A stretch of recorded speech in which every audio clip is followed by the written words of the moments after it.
The topics and opinions expressed in the following show are solely those of the host and their guests and not those of W4CY Radio, its employees, or affiliates. We make no recommendations or endorsements for radio show programs, services, or products mentioned on air or on our web. No liability, explicit or implied, shall be extended to W4CY Radio or its employees or affiliates. Any questions or comments should be directed to those show hosts. Thank you for choosing W4CY Radio.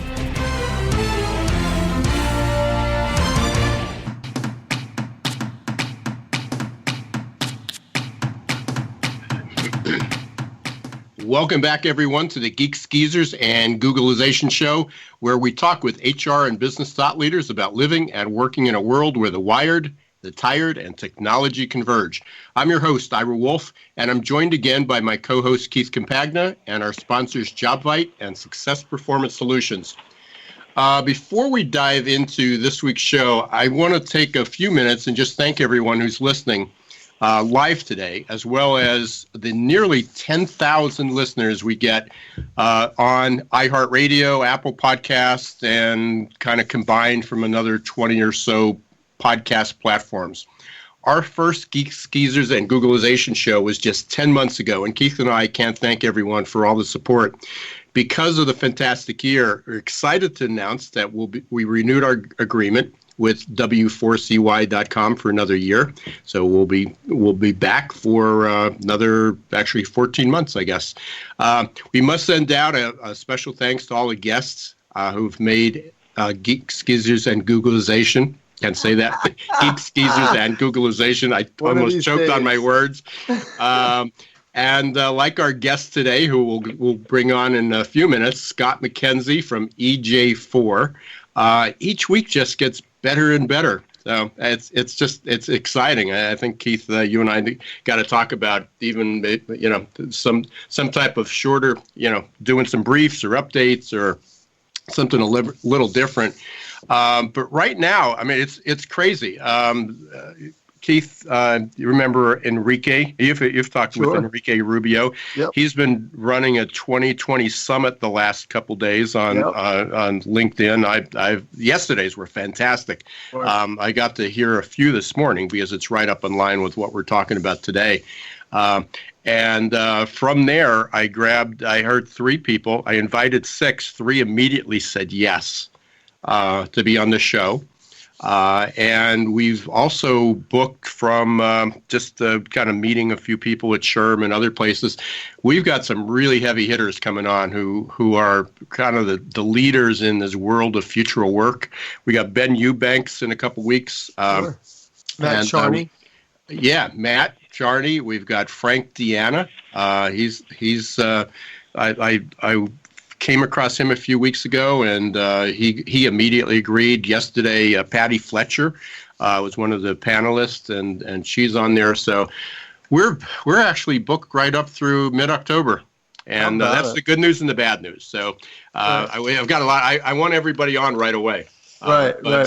Yeah, so maybe we'll have to do this as a daily show, right? And Ira, I know I do my best to remind you how grateful I am that you pulled me into this crazy thing called Geek Skeezers and Googleization. But at least one of us can say it. That's why you brought me. I'm sure of it. And it's something else to be a part of it because people are catching on. When I talk about it at some of the talks I've been doing and the meetings I've been having, there's this side grin that comes out of everyone's face when we start talking about Geek Skeezers and Googleization. It just seems to be resonating with more and more people. And for those of paying attention in the audience, we are not sitting next to each other today. So I got to ask you, almost 10,000 monthly listeners?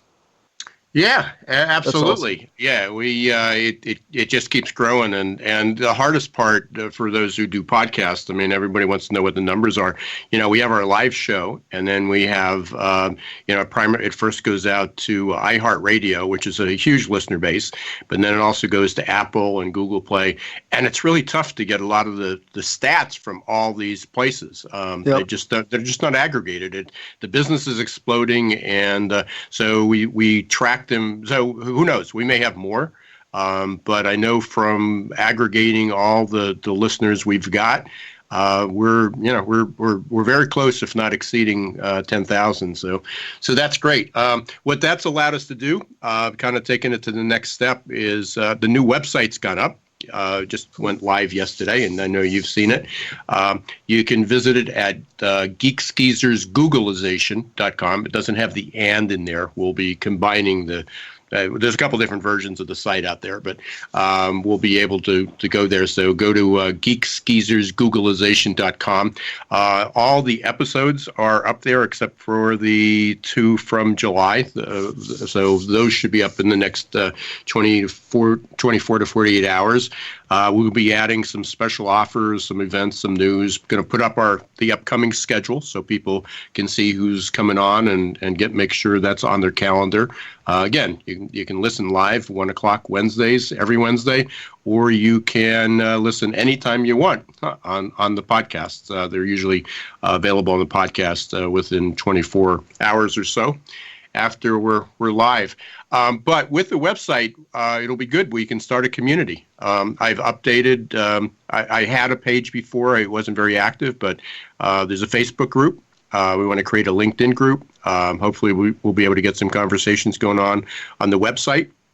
So all that's coming, and as you said, what the most exciting part of this is we're starting to grow into a bit of a community and get a lot of conversation going. So lots going on there. And we're getting sponsorship attention, which is kind of cool in all of itself. Oh, yeah, absolutely. Yep. For sure. And again, we're bringing a lot of very cool companies on, and we've got some interest there as well. So other than everything about Geeks Geezers and Googleization, what's going on in your world of Googleization? I've been next leveling up, I guess, with regards to my projects. So I've got a podcast that I'm going to be a guest on next week called the Joy Powered Podcast, talking about the value of actually the topic for this podcast is AI and the role that AI has inside of organizations, HR departments, and the interesting relationship it has with the interpersonal relationships of people inside of HR. Then I've got, I'm the keynote speaker August 2nd here in the Lehigh Valley for Lehigh Valley Professionals Group. I have a personal goal to make it a standing room only presentation. I'm the keynote speaker for the Greater Valley Forge SHRM event coming up in September. And I just got asked to be on another podcast that's based on the West Coast.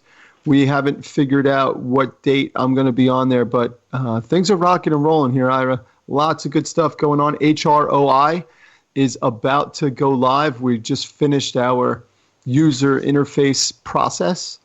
So pretty soon we're going to be launching for free to every HR person in the world that wants to see a little bit more about what it takes to build a business acumen and a business case to buy software that you need in the HR world. And it's absolutely free for everyone to use. So lots of cool stuff. Amazing. Yeah. Hey, congrats on the Valley Forge keynote. That's very cool. Yeah. I didn't know about that. Yeah. I can't, I know I applied for a lot of them, so I don't know if that was not one of the keynotes, but just as a presentation. But that's very cool. I know we'll both be busy in the fall. Yeah. And by the way, you and I, maybe we'll bring this up offline or at the end of today's show, but I have another idea. I think we have to start incorporating a Triple G summit for the professional HR women in the world. I've had a couple meetings with some just rock star HR professionals, and there's this, this new movement, so to speak, of not your grandma's HR leader. Something that came up where I think we're going to try to do something like Enrique does out there on LinkedIn Live. Yeah, very cool. Yeah, no, absolutely. That'll be great. And before we kind of lead into get Scott on, because we've got so much to talk about there as well, I'm doing a webinar next Tuesday. People can just connect with me on LinkedIn or go to the website. I'll send them the link. I won't even bother to give you what it is now. But we're talking about 100 plus ways that you can use to hire better employees. So we're going to be talking about pre-employment assessments and a really versatile platform. And that was one, and there's a million other things going on. So I'll think of those hopefully by the end of the show. But in the meantime, it kind of leads us up to today's topic. I want to give credit where credit's due for kind of the theme over the next couple months, kind of reintroducing me to Future Shock, the 1970s book, and Alvin Toffler. If you remember Daniel Levine from Wikitrend, sure. Yeah. So I keep giving him credit. He's sort of turned he turned me into this crazy man about Future Shock.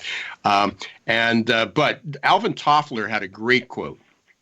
And he said, "The illiterate of the 21st century will not be those who cannot read and write, but those who cannot learn, unlearn, and relearn."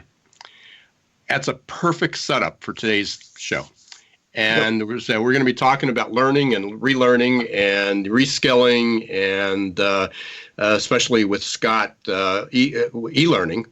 He's the channel director, sales and channel director at EJ4. He's been in the business quite a while. I don't want to say a long time, because that gives away his age, but for quite a while.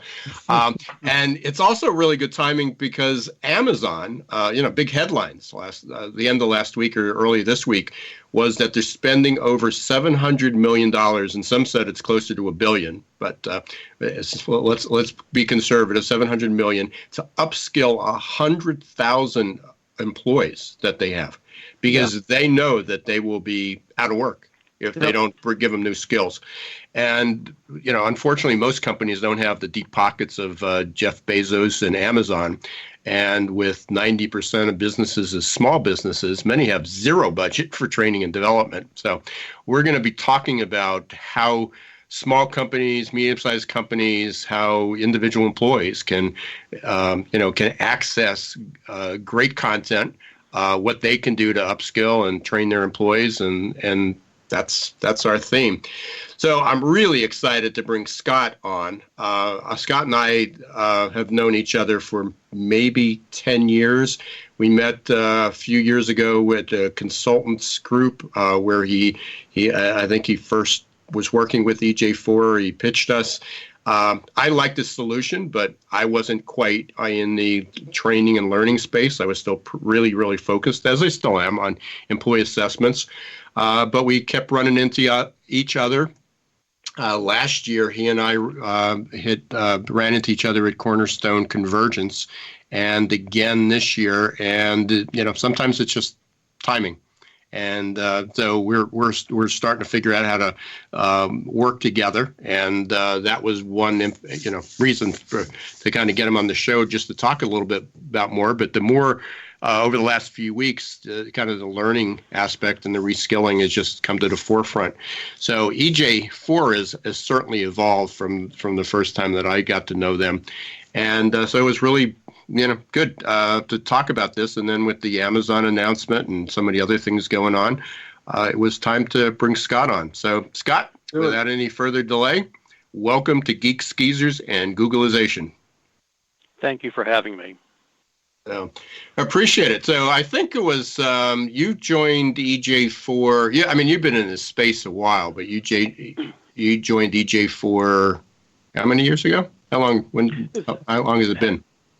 As of this Thursday, it'll be 8 years. Okay. So when we met, you must have just been brandy new at EJ4. I believe I was. Yeah, excellent. Well, it's evolved quite a bit. I actually had printed out your library of topics, and it's amazing. You've got like 2,500 different courses at EJ4. Why don't you tell us a little bit about EJ4? So I know what I think I know what it is, but why don't you share what you do? Exactly. EJ4 is the pioneer of microlearning. That is, courses that are in the 7 to 10 minute range. And all of our courses that we provide are video-based, streaming down from the cloud. But what's most important to know about them is that they're all designed, developed, and validated based on proven academic and professional research. Everything you see in our videos is there by purposeful design. Hence, we have the highest retention rate and the highest utilization rate in the industry. Research goes a long way into offering a solution that people can benefit from.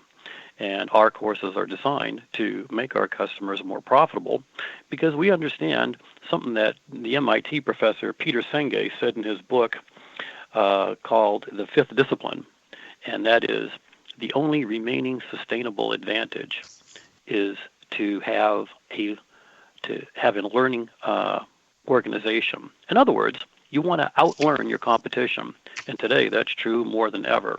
And we make it very simple by making cloud-based streaming video that's also mobile accessible. And by the way, just in case anyone's wondering, what does EJ4 stand for? I was going to ask you.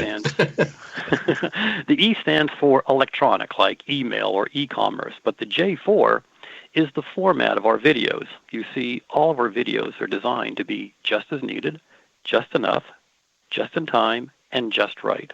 And the truth is, that's just about all you need. Yeah, I don't think I knew that. So that was helpful, and all appropriate. And again, I mean, even mentioning the mobile. I mean, I deal with this every day. It's not only mobile websites, but people don't have mobile applications. Which is where we kind of live in the talent acquisition world.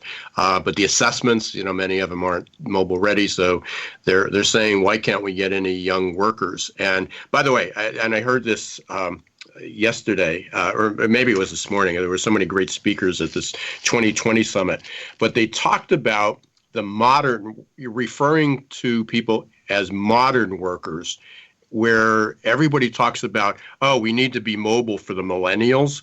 No, it's way beyond that. You need to be mobile. You need to be J4 for the modern worker, because there's a lot of baby boomers like myself and a lot of other people I met. One of the speakers yesterday was phenomenal. She's probably our age, Scott, late 50s or 60s, somewhere in there. And they were talking about where she has an avatar. She spends a lot of time in the virtual world. She's I'm trying to remember what games she's on. Not Game of Thrones. What's the other? There's a virtual game out there, and she spends a ton of time there, which is not what you usually see from a grandmother. Where I guess you can meet your grandkids is in a virtual world in the gaming world. So it's very, very different. But I like the term modern worker rather than millennials. So you've been in the space a long time. I'm just going to bring up say one other thing. You were interviewed by Charles Coy, I think, a couple weeks ago for Cornerstone's rework, and in there, you had a comment, but one of them and I think you mentioned this when I saw you at SHRM. One of the things that was really amazing is that, and this is something you want to think about on an e-learning platform, but you just released active shooter courses. Correct. Yeah. That's a little bit intense. Yeah, I mean, it's crazy. It's sad, but it's something that is needed today. Unfortunately, if anyone actually watches the news, it's not unusual to hear about a tragic event that took place at a business or a factory or at a school. And so EJ4 found it incumbent upon ourselves to produce content that will actually save lives. We currently have 4 courses. One teaches people to be aware of what's going on when you hear a loud bang. I'm sure it's not a firecracker in the office. Pay attention to it. The next video talks about what to do when there's an active shooter, how to protect yourself, and in some cases, when warranted, they'll show you how to successfully disarm them if the opportunity avails itself.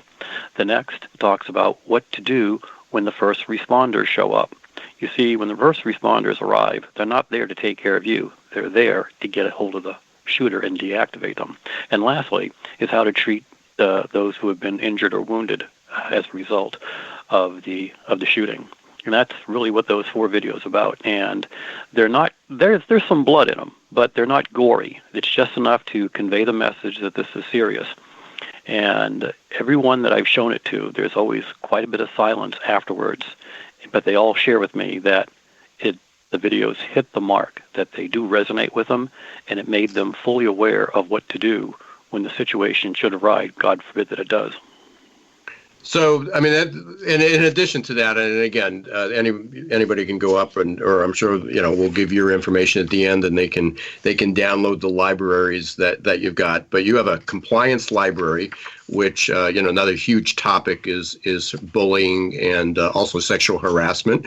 You have a technical library, which how to use Microsoft Word and code and QuickBooks and everything else, and then the ones that I think I was introduced to years ago was all about communication, and a couple of the topics you got there are pretty top of mind for a lot of people. Keith, you might want to take a look. They've got it. I know you're well beyond with life-work integration, but it's about health and wellness. There's a whole section there. But you have emotion. You actually have a course on some modules on emotional intelligence. You and I were introduced to it because you had one on DISC years ago, but even digital marketing and social marketing. So lots of different topics. But with that, if somebody, I would assume that some of our listeners and a lot of the businesses will ask you, well, what do you offer? And I think what I'd like to talk about is not what you offer, but how you offer it. And you did cover that, I think, with the J4. But let's talk about that a little bit more. What's changed? You've been in the industry a while. I don't remember exactly how many years, but you've been in this space for a while. What have you seen change significantly, especially from maybe even 10 years ago when we first met?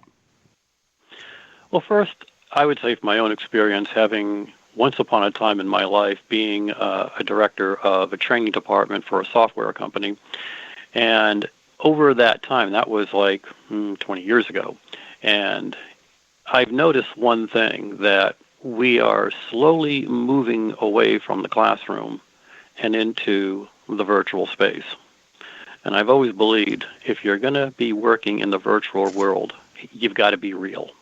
And so it has to be applicable and usable for the people, but it has to be on their own time. You see that Josh Burson of Deloitte had done some research, and he's a great speaker for the industry. And he'd said that if you think about it, and I mentioned this in the article that I did for Cornerstone, is that between our email, our text messaging, our inter-office messaging protocols, our work environment, and our job objectives, the average person has 24 minutes per week available to do learning. This immediately discounts a lot of organizations whose videos are, a half hour or so long. Since our videos average about 7 minutes, we could actually insert 3 videos in there.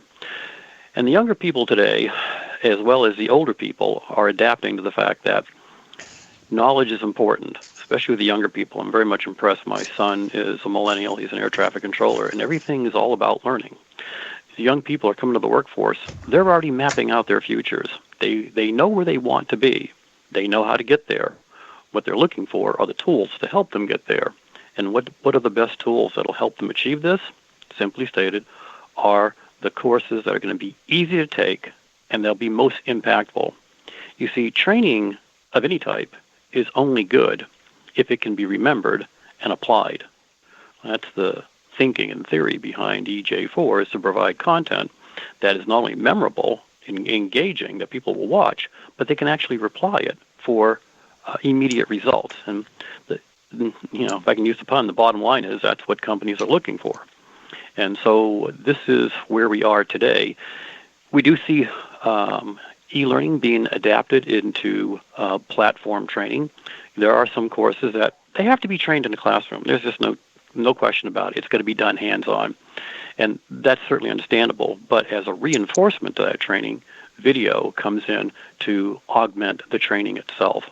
So that's the biggest thing that I'm seeing right now, moving from the world of reality training into more of virtual. And you're actually seeing this even more so compounded by the fact that you have the virtual training where people are putting on the special glasses and they're watching things in front of them as if they're actually doing it live. This is where we are today. Yeah, there was an opportunity using, and I have an Oculus Go, which is the headset, but there was, an opportunity even with sexual harassment. So while you're providing the micro learning version of that, to be able to sit in an environment. In fact, I was sitting with my aunt and uncle last week. We met them for lunch one day last week, and we were sitting in their community, and we were, around, not that the fireplace was on, but it was near a fireplace. There was a sofa and, 2 chairs nearby. And it reminded me, as they were asking what I talk about on the show and what's going on in my world, I said it reminded me of the experience I had in the virtual world. And, where I was listening to a conversation, and the point of the conversation was to identify all the incidences of harassment or bullying or bias that you heard. And, by literally learning experiential. So when I come back, I do want to talk about the transition. And I know when you and I kind of discussed being on the show earlier, it talked about the kind of the transition or the transformation of going from the traditional LMS, the learning management system, to a more learning experiential system. So that'll be a good segue, and we'll come back to reality in just a second. But a reminder to everybody, you're listening to the Geeks, Geezers, and Googlization show. We're here with Scott McKenzie from EJ Ford. We're talking about what the transformation of learning and training and development and how that's going to fit into our into our reskilling and retraining world. We're going to take a quick break. We're going to hear from our sponsors, JobVite, Success Performance Solutions. When we come right back in 2 minutes, we'll pick this up, and I know Keith is biting at the edge to ask a question. So we'll hear back from you in 2 minutes. Behind everything you're searching for is something you're actually looking for.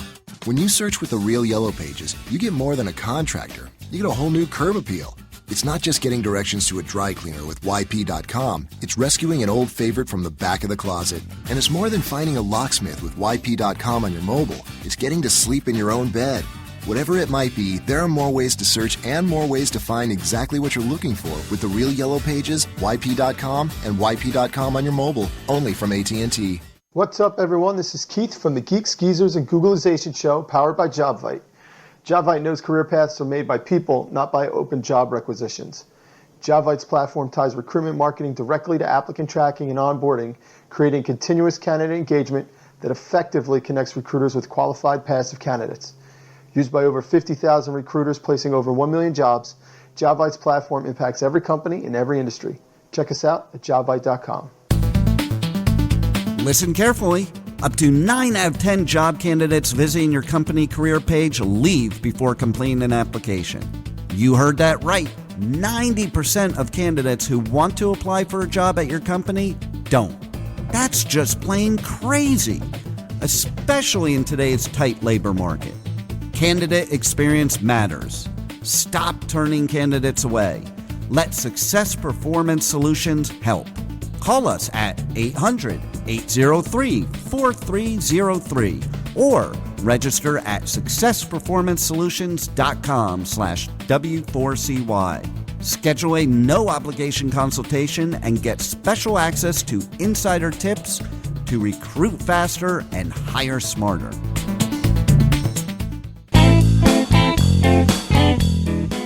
Hey everyone, welcome back to Geeks, Geezers, and Googlization. I'm your host, Ira Wolf. I'm here with my co-host, Keith Compagna, and our special guest today is Scott McKenzie from EJ4. We're talking about learning, e-learning, reskilling, the importance of that. Over the break, Scott had mentioned the size of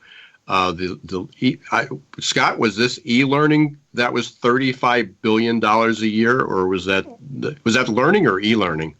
That's the e-learning industry Wow. in North America, $35 billion a Just year. in North America? That's correct. Wow. Huge number. And just to give people perspectives, I live in the employee assessment space, and that's estimated to be $2 billion, and we thought that was a big number. But $35 billion just in North America is huge and rapidly growing. Hey, Keith, before I want to kind of shut you off again, you had a question or a comment for Scott. Yeah, and it's okay if I'm not the one doing the talking. Sometimes the conversation is just going too well for me to get in the way. But Scott, my curiosity, with that giant number in terms of market capability, where do you see the most activity coming from? We could probably agree that Amazon's an outlier. Where do you see the customer base coming from here in the United States in terms of reskilling and upgrading employees? There's no single location that I can point to. You see, the truth is, it's industry as a whole. Every segment of industry is leaning and going in this direction for e-learning. They all need it. It used to be manufacturers and high tech. Now we're seeing distribution. We're seeing software. We're seeing hospitals. We're seeing hotels and restaurants. In fact, DJ4 actually released a 50-course bundle for the hospitality industry.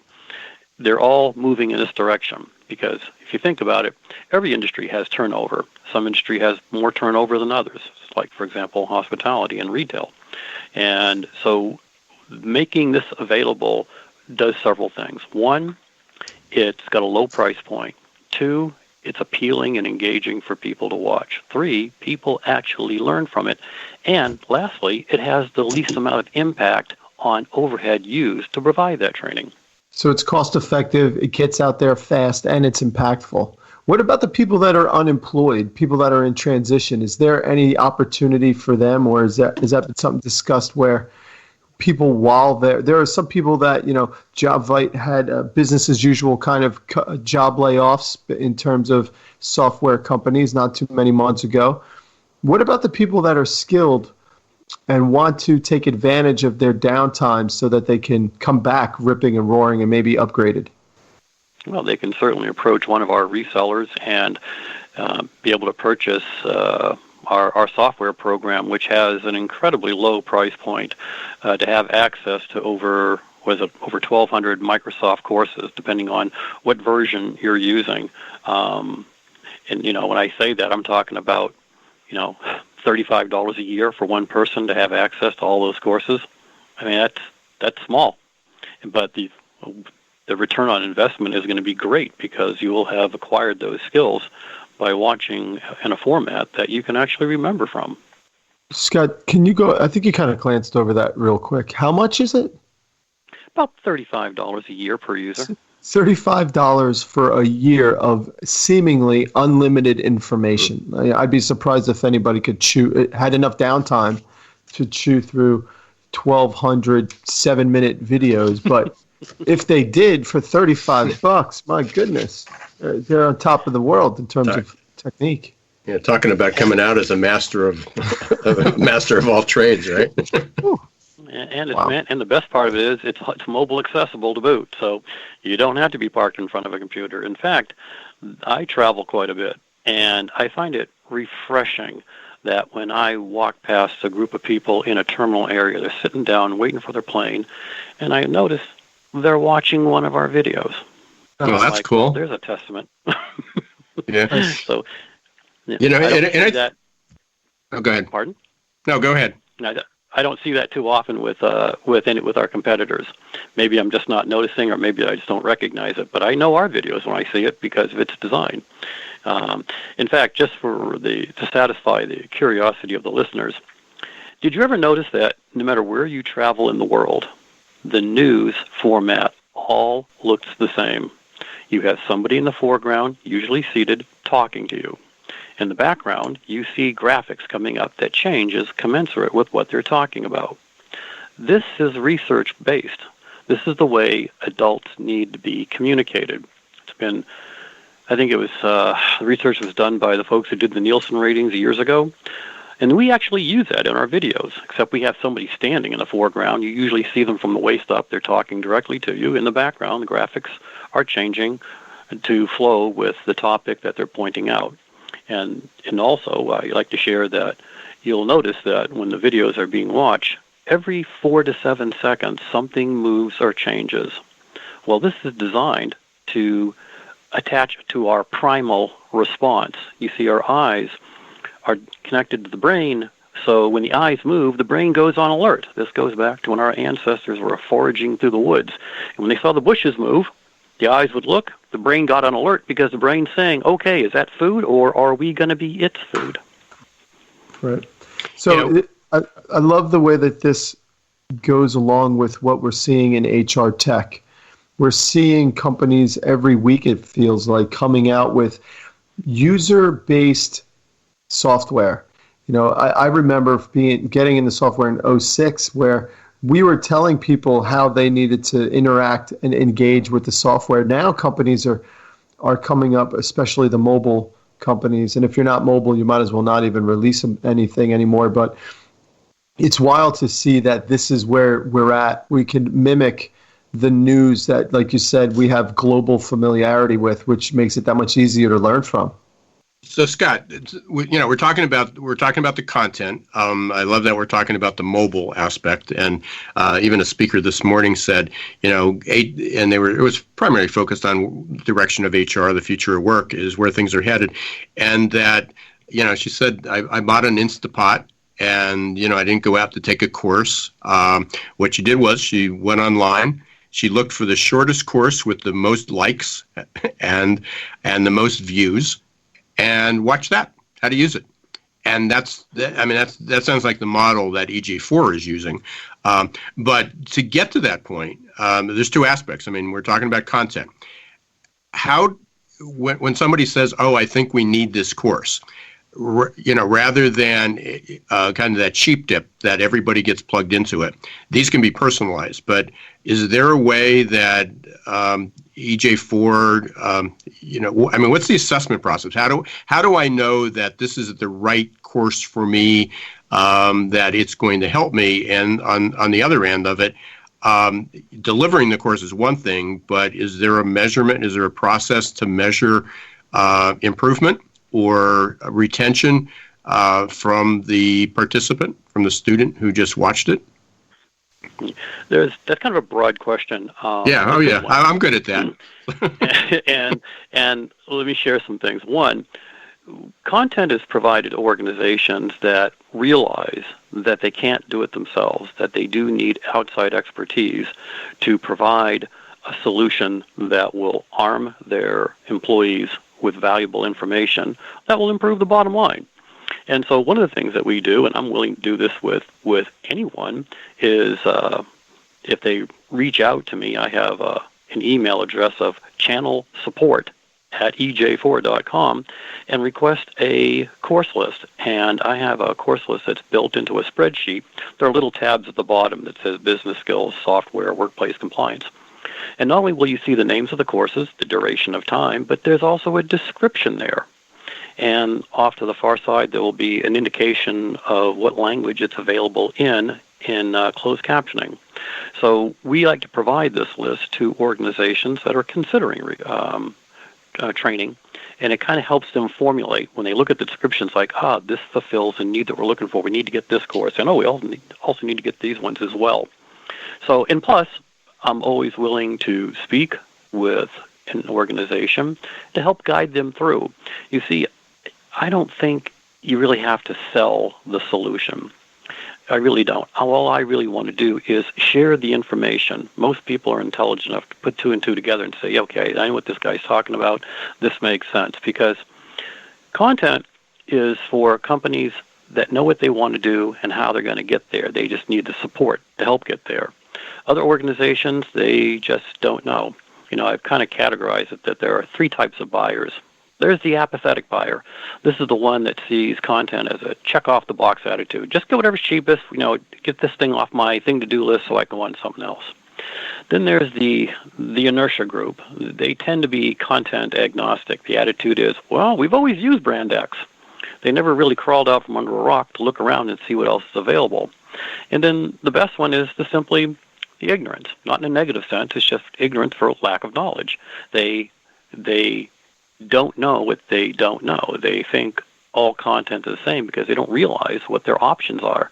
There are like, I think there's something like 600 content providers out there, and there's probably only 10 of them out there that's worth their salt, just so you know. Yeah. So, usually probably even more narrow than the bell-shaped curve, right? It's usually that. So, I guess what I was getting at, one of the things that people can't talk about is having really personalized, real-time, on-the-spot training when you need it. That's the ultimate goal. So, right now as the model is, going back to that YouTube example, I can go there. In your case, if the company has the platform EJ4, they can align that. But so many people, flock to buzzwords. So emotional intelligence is a buzzword these days. And does every individual, every employee within a company need emotional intelligence, or need to improve their emotional intelligence? Probably. But would that be the highest priority, and would that give the biggest bang to the buck? Because companies still say, I think the flavor of the year is emotional intelligence. Let's bring somebody in and train that, or let's get a subscription to EJ4 and we'll offer it to everybody. But at the end of the road, at the end of that year, is the ROI, the performance may not change significantly because that wasn't the highest priority learning that anybody needs. So, whether it's EJ4, is that a direction you see things moving? Are your companies applying it that way? How are they measuring the ROI? Well, my crystal ball's in the shop, so I can't really tell you about the future, but we do pay close attention to what's going on in the industry. And yes, there are companies that are saying, I need to be shown a significant return on investment. Well, the truth is, no two companies are going to have the same answer to that. So we have to work with them on a one-to-one basis. And the customers that do share with us the return on investment share it for us only for our information. They don't want it disseminated out because they feel as though it's their private information, and we have to respect that. But we do have white papers on organizations who have used our content, and they have other avenues of success that they share on the benefit of having EJ4. And the one thing I want to share with everyone is that when you purchase content, it doesn't come with an owner's manual. It just doesn't. Too many companies, they buy the content, they throw it out there, they make a broadcast announcement, hey, we have this content, go check it out. A handful of people will look, and after a while, people forgot about the message. To truly be successful, it has to be an ongoing thing. We have some companies that actually take our content and make it part of each employee's career succession and planning. They'll say, okay, Ira, for the next year, we need for you to take these courses and getting past second grade. This is what you're going to be assessed on. Other companies, when they have their biweekly staff meetings, management team and their rank and file employees will watch one or two videos. They'll discuss them afterwards. And then management says, okay, go back to your desk, watch the course, take the exam. Some companies actually will put out an award system. Hey, if you watch 10 videos and get a score of 100 on each one of them, we give you the afternoon off, or we give you some kind of gift certificate. You can't expect the content, no matter whose it is, to be put out there and it's going to magically be absorbed by everybody. We have too many distractions every day. But those companies that have taken the time and kept nudging their employees to implement it or do it by requirement have garnered the most success. So, Scott, we're coming up pretty close to the end here, but I want to make sure, because this is a really important question. So I'm sitting here as an HR manager, VP, CHRO, the L&D manager. What should I be looking for when, you sold me on the idea that we need e-learning and we need a platform like this. What should I be looking for before I sign on? One, look for content that's based on research. That way you're getting real information. Two, look for content that has the highest refresh rate. For example, EJ4, each one of our videos are brought in for a review to ensure that it's up to date and that still looks good. I mean, let's face it, if you watch a video and the presenter looks like Freddie Mercury wearing a mullet hairdo and a leisure suit, you're probably going to say, that looks a little out of date. I've seen those. Yeah, I have myself. And, content's like a loaf of bread. When it comes out of the oven, it smells awesome. You want to eat it, but how do you feel about it when it's been sitting on the counter for 3 weeks? And so you have to pay attention to the refresh rate. But most importantly, use your own eyes. When you get a sample of the content, is it engaging and appealing to you? If it looks like a PowerPoint presentation with a voiceover, all right, you're probably not going to be excited by that. Perhaps maybe you are, but I would think not. But those are the things you have to consider when looking at content. And find out the content that actually will help you meet the objectives that you're trying to achieve. This is why we offer our course list to people who are considering content, and then we talk with them and help guide them into making the appropriate decisions for the most impact. So before we get to you giving how people contact you, is there one big mistake you see companies make? Well, like I previously alluded to, too many of them just put the content out there and make a single announcement and hope it sticks. And that's probably the number one I see out there. That's important, yeah. But the other thing, too, is don't judge a book by its cover. Just because the course has a really cool name, it may not be quite what you think it is. That's why it's important to do two things. If you can get a course list with a description, or, I highly recommend this, ask the reseller to provide for you a sample campus. And one of the things that I tell a lot of my resellers to do when someone asks for a trial campus, give them a particular course to look at. My favorite one is called Active Listening. And then tell the prospect that if they're like most people, that in the first 60 seconds, they're going to get caught not listening. In a way, you're kind of throwing down a challenge. And I've had some people pretty high up in the organization come back and said, I didn't think I was going to get caught, but I got caught not listening. Because we all have our favorite words and terms that we respond to, and everything else we think is superfluous. But the point being is, what that person is saying is important to them. We have to listen to all of what they're saying. Scott, tons of great content. As I tell many of our guests, I've got a longer list of questions after the show than I had begin. But that's what it's about. It's about curiosity. It's about learning, exposing us to new ideas. How can people get in contact with you? Yeah, I know you gave your email address. Give that again. But what else do you have? It is. You can reach me at channel support, all one word, at ej4.com. You can also call my office number at 603-943-5920. Excellent. Appreciate it. And it's EJ4, just like it sounds. It's the number 4, ej4.com. Final comments. What's your final words of wisdom? Final words of wisdom would be, you touched upon it when you said curiosity. Quick story. Once upon a time, there were two sailors on an old frigate with a big mast and so forth. One was an old sailor who had a wooden leg, and there's a younger sailor. But he was very curious that the older sailor had a wooden leg. And every other day, he'd keep asking him, what happened to your leg? And the old man wouldn't tell him. Finally, one day, in a fit of despondency, the old man says, you really want to know what happened to my leg? And the kid goes, yes, I do.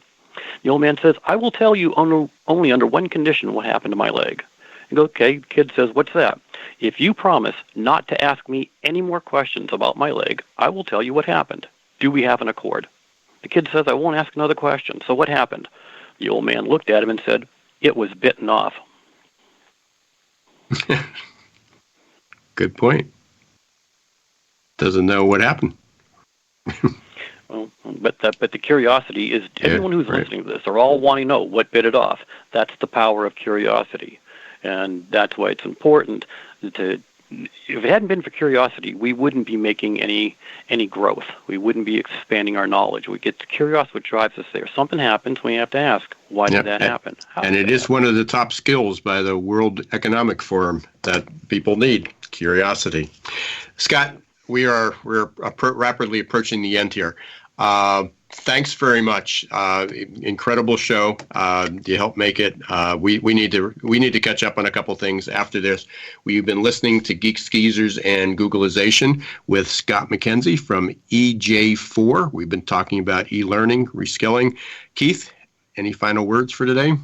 There's this resurgence in HR, and I love that there are now tools where the technology can help move the human element forward. So good luck. Thank you, Scott. Great conversation today. Appreciate it. Thank you for having me. Hey, reminder to everybody, next Tuesday, I don't think I gave the date, but Tuesday, July 23rd, 2 p.m., doing the webinar on 1,000 ways that you can hire right. Also, tomorrow, I'm actually doing a live interview about for consultants. If you're interested, text me, message me. I'll send you the link. It's for Co-Solo and talking about digital marketing for consultants. And thanks again, everyone, for listening. We're always interested in hearing what's on your mind. Let us know how you're doing. If you want to be a guest or a sponsor or just share a few thoughts, make sure you give us a call or chat with us. Send the request. You can reach out to Keith or me. Leave a message on our new website, geekskeezersgoogleization.com. Thanks again to JobVite, Success Performance Solutions, for helping us be on the air. And join us next week, Wednesday, 1 p.m. Eastern Daylight Time on W4CY.com, and listen to our podcast on Spotify, Apple Podcasts, iHeart, SoundCloud, you name it, we're there. Until next week, Geek Skeezers and Googleization, this is Ira Wolf, my co-host Keith Campagna. Don't let the shift hit your plan.